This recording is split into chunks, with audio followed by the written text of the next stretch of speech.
अस्सलाम वालेकुम। आज 23 मार्च 2020 है। एक तरफ तो सिंध के अंदर जो है ना लॉकडाउन की बातें की जा रही हैं और दूसरा आप ये ट्रेन का मंज़र देखें।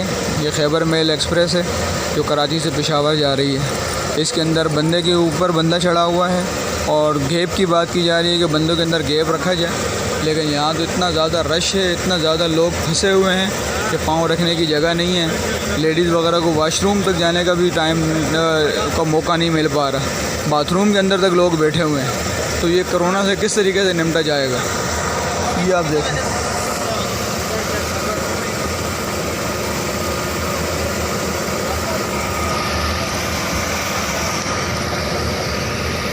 ये कंडीशन है। एक तरफ तो जो है ना लॉकडाउन और ये इक़दामात, पाबंदियाँ, ये वो, और एक तरफ ये कंडीशन है। अल्लाह हाफ़िज़।